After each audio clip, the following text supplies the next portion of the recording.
So here's a very impressive koi pond at the Stamford Grand in North Ryde. It goes all the way to that building right over there. The pond goes all the way. There's some massive water features. That's the pool down there.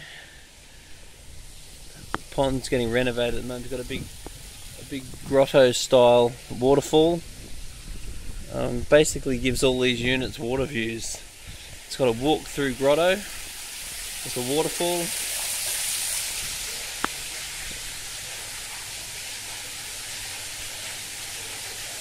Just sensational.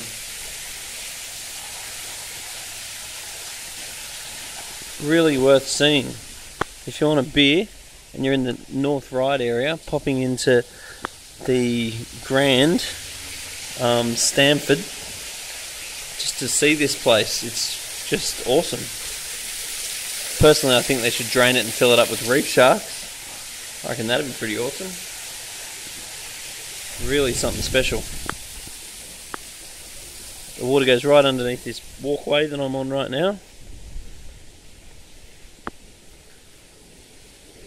So it looks like I'm going to have the fun job of catching all these fish to allow them to renovate this pond.